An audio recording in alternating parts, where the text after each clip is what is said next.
Então vamos falar um pouco, galera, sobre a vida eterna, sobre o céu, onde vamos morar, como vai ser tudo isso. Preste atenção nisso. Está escrito: na casa de meu pai há muitas moradas, vou preparar-vos lugar, disse o Senhor Jesus. A promessa bíblica é para que tenhamos um corpo glorioso, um corpo glorificado, um corpo imaculado, sem mancha, para que tenhamos a capacidade de ver Jesus Cristo glorificado e talvez ver a Deus. É. Então, nós nos abstemos das coisas do mundo aqui com essa promessa de receber esse corpo para estar com Jesus, para reinar. Ele nos chamou para reinar com Ele, com uma coroa não igual a dele, lógico que a dele é de Senhor dos Senhores, né? Lógico que nós não temos a mesma capacidade de Jesus Cristo, que veio ao mundo sem pecado e venceu o pecado. Por isso ele é Senhor dos Senhores. Ele venceu o pecado na estrutura humana. Essa é a narrativa bíblica.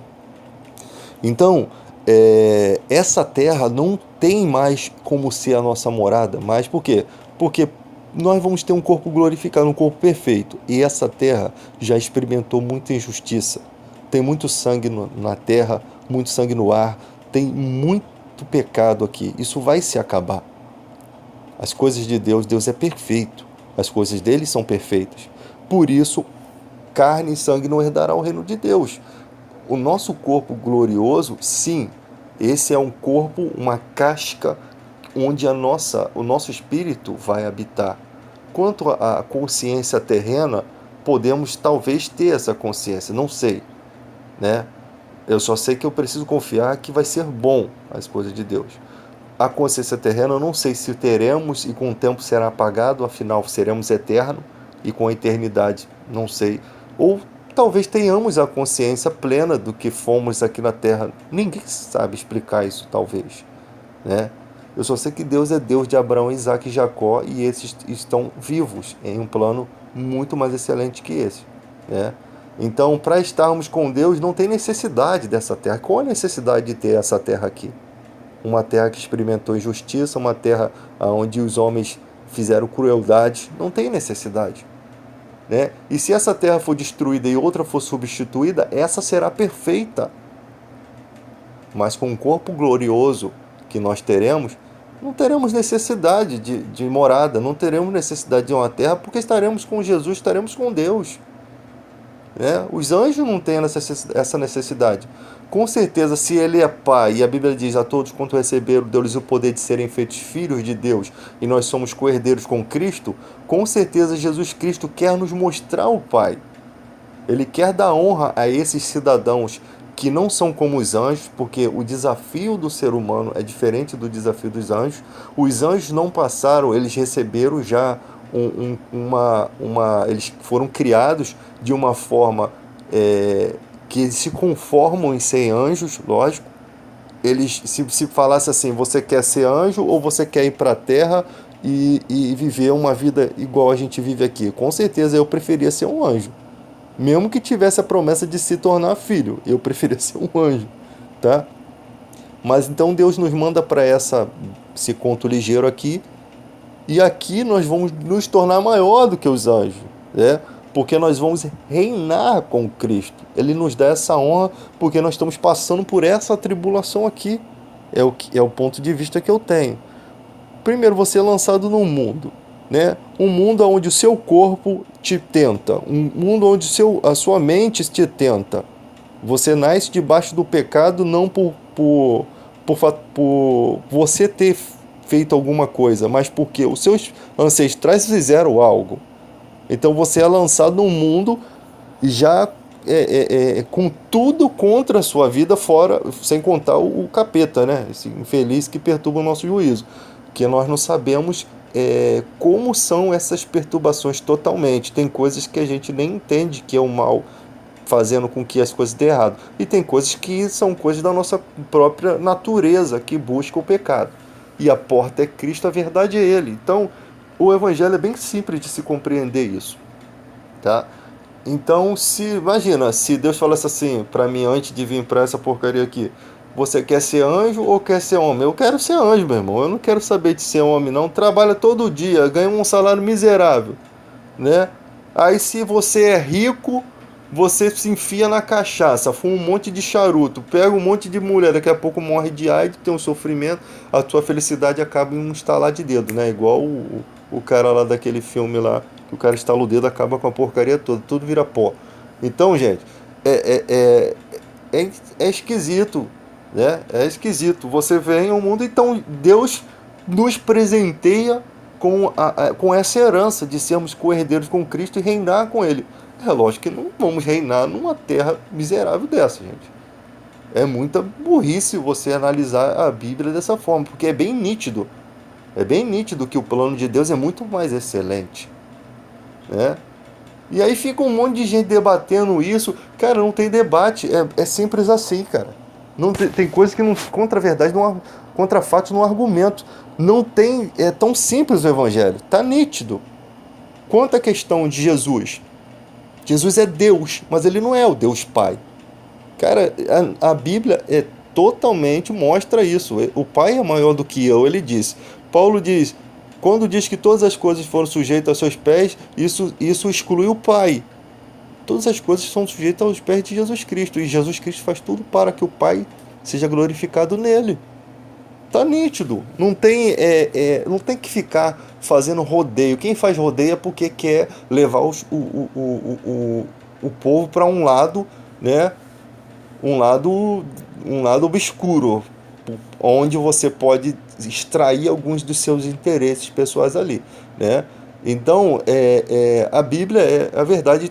O Espírito Santo é um só, gente. O Espírito Santo é um só. E o que acontece? Como que o Espírito Santo sendo um só, temos diversas opiniões diferentes? Como é que pode isso? Alguém está errado, só quem se mantém nas escrituras está correto. Não tem toda a nossa estrutura de crendice, né? Toda a nossa conversão está baseada nas escrituras, está baseado no que ela diz. Cara, é tão simples. O Espírito Santo é o que nos guia na verdade. Você prega a verdade? Pô, 90% das pessoas acreditam no que você está pregando, 10% é contra. Quem está errado nisso aí? Pô, não dá para compreender, cara. Porque o Espírito Santo está sobre toda a igreja. Aí você prega, aí aquela igrejinha lá do Cafundel do Judas, aquela denominação lá de onde Judas perdeu a bota, diz, não, isso não é assim. Cara, 90% tem o Espírito Santo, tá crendo no que você está pregando. Por quê? Porque ele consegue ver nas escrituras que aquilo é verdade, porque o Espírito Santo influencia o coração deles e mostra, realmente, isso daqui está sendo pregado na simplicidade do Evangelho, na pureza do Evangelho, porque a palavra de Deus é pura, né? E está correto. E não tem mais, não tem como debater. Aí vem um povo, não, mas os testemunhos de Jeová, eles dizem assim, tal, cara, tem certos pontos na vida que não trazem problema nenhum. Você cria uma coisa errada, igual a igreja aí. A igreja acredita que bota o véu, mesmo sabendo que o véu naquela época de Paulo era uma mantilha, era algo, porque as mulheres que tinham cabelo pequeno poderiam ser confundidas com prostitutas, que raspavam seu cabelo. Como ela não falava a linguagem dos estrangeiros, ela raspava a cabeça para se identificar como prostituta. E nenhuma irmã de Deus queria ser constrangida na rua por um turista que achasse que ela fosse prostituta. Então, por isso, usava o véu. Aí as irmãs botam o véu, né? Tudo bem que bote o véu, mas o problema é quando você coloca o véu e diz assim, eu uso o véu, por isso eu vou ser salva. Quem não usa o véu está perdido. Aí vocês entram numa questão errada, mas que não altera nada. Aí você vai para Testemunho de Jeová, na questão de doação de sangue, tem matado pessoas. Aí sim é uma coisa que a gente precisa conversar. Gente, conversar com aquelas pessoas que estão doentes, pelo amor de Deus, gente. Vocês vão morrer por conta de uma transfusão de sangue. Será que Deus é tão injusto assim? Que fez o nosso sangue exatamente combinando um com o outro, né? Você pode doar o órgão. Olha, teu órgão cabe no outro, gente. O amor não tem que estar na frente de tudo isso. Não é um ato de amor você te doar o seu rim, você arriscar a sua vida para salvar uma vida. Uma vida de uma pessoa que tem filhos, que vai amar, que vai poder ter um pouquinho mais da vida. Será que Deus vai ficar chateado com você se você quebrar isso? Sendo que na vida você quebra tantos protocolos divinos, você quebra tantas leis. Aí por causa dessa que você acha que todo mundo diz que não é como você pensa, mas você acha que não, porque a minha denominação diz isso. Amanhã depois você descobre que é uma mentira, você vai ficar com ódio dessas pessoas. Você vai ficar com ódio, porque elas vão ser responsabilizadas pela morte daquela pessoa. Porque elas colocaram na tua mente que aquilo é fé. Não é, cara. O Espírito Santo mostra que não tem nada a ver isso. Que você pode fazer uma transfusão de sangue. Que você pode doar o seu sangue para as pessoas. Cara, o povo é tão bitolado assim que no século XXI ainda existe ignorância desse nível. Nesse nível. Então vou chamar o Jesus Cristo de suicida, porque ele sabia, todo mundo que ia morrer por nós. Ele morre com o objetivo de nos salvar. Ele deu o seu sangue, o seu sofrimento foi por nós. Deus o fez ser moído na cruz por nós. E você acha que doar o seu órgão é muito... Cara, é um absurdo. O doar o órgão, doar o sangue é pecado. Gente, é um absurdo que não tem base nenhuma na Bíblia, né? Que quando se trata nessa questão ali é sangue de animais, que Deus não quer ver a maldade. Você vê o cara que é toureiro aí, de vez em quando ele leva uma chifrada lá onde tu deveria levar, né? E morre. Aí o cara, pô, mas por que isso? As pessoas falam tanto, porque quando o boi passa, ele desvia do boi e enfia a espada no boi. Pô, logo um animal, cara. Não é porque ele serve de alimento, olha que consciência divina, não é porque ele serve de alimento, que Deus o fez para ser alimento, que ele tem que ser desrespeitado, que ele não é um nada. Essa é a mensagem que vocês mandam para a pessoa. Ah, mas é alegria, é costume. Que se dane os costumes. Tem países que tem o costume de matar a baleia. A gente não acha isso certo. O país vai fazer aquilo, mas o nosso país não vai copiar aquilo por dinheiro, por entretenimento. Tá errado. Nós temos a concepção, eles não têm. Então sempre vai ter alguém vivendo na ignorância. Então o cara vai, o boi passa. Pô, cara, não seria bonito ele se desviar do boi? O boi não precisava ter aquele chifre pontudinho, né? Você não vai colocar a sua vida em risco. Seria só tu tomar uma pancada do boi já seria ruim, né? Ainda mais tu levar uma chifrada. Então o cara vem, o outro vira cambalhota por cima do boi, o outro se desvia. Não tem nenhum problema nisso. A vida do boi é preservada, ele está sendo alimentado, ele não vai sofrer. Agora o boi passa e você enfia a espada no bicho, o outro tranca o saco do bicho com a corda, para o bicho sair pulando, tranca a barriga do bicho para o bicho ficar sem ar. É isso que vocês estão fazendo com as criaturas de Deus. Aquilo que Deus fez nascer para te dar alimento. É assim que vocês brincam com as coisas sagradas de Deus. É por isso que vira e mexe o diabo entra o capeta entra, o diabo entra no capeta.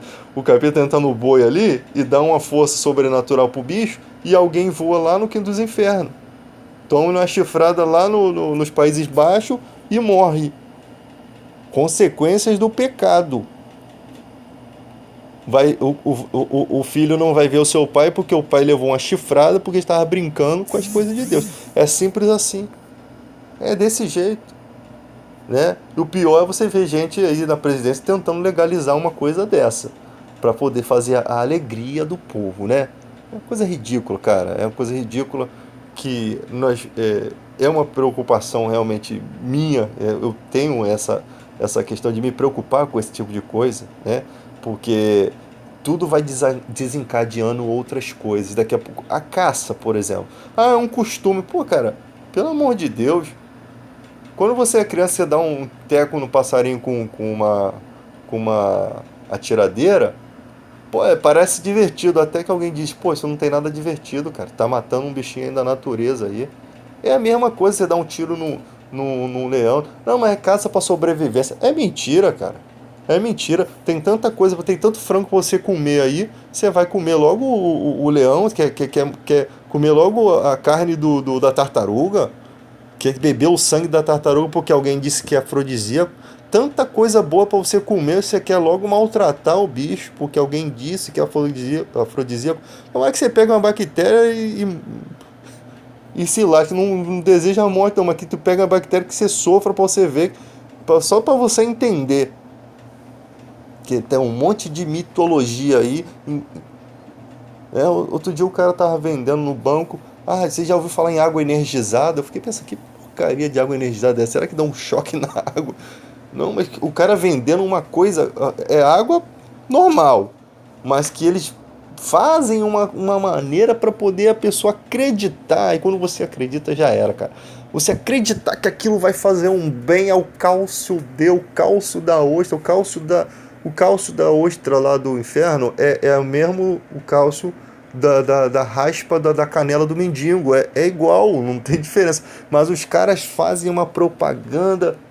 Eu já falei isso nos outros vídeos. O cara faz uma propaganda que engana, porque é um mundo do comércio, né? Te engana. Você fica, não, isso vai ser bom pra mim, que não sei o quê. E o cara se arrebenta. E o cara se arrebenta na vida. Infelizmente, o ser humano é muito idiota. Não tem outra palavra. É muito imbecil. Porque acredita em tudo que lhe falam. É a Forever que enganou muita gente aí. Não, que a pasta de dente da aloe vera da babosa, cara. Que a aloe vera, que ela, olha, que ela fortalece. Vai ver a pasta de R$ 20, meu irmão. Vou ficar com Colgate mesmo, tá ligado? É 1,9 no Guanabara. Na promoção ainda às vezes pega 70 centavos. E eu vou ficar com essa, meu dente não vai cair não, cara. Antigamente ninguém escovava o dente, ficava com mau bafão e o dente não caía. Os índios não escovam o dente, né? Não sei se escova o dente com as raízes da terra lá. Tem uns dentes feios, mas continuam tendo dente, né? Se não tiver dente, bota uma dentadura, entendeu? Eu vou ficar me preocupando na vida com essas porcaria, cara. Tem coisa pior para se preocupar. Se preocupa com o tumor que tá lá na carne do Guanabara ou na carne do Presunic. Você tem que se preocupar com isso, aquela carne verde lá que fica lá, que você compra, come e depois quase morre em casa. Aí vai pro UPA, acaba de morrer. Então, é isso que você tem que se preocupar, cara. Entendeu? Tem coisa mais grave. Tô escovando o dente, olha a sensação, tô escovando o dente com a pasta da Forever. É, a minha gengiva vai ficar, ó, maluco. É, por R$ 20 mesmo, prefiro comprar 20 Colgate.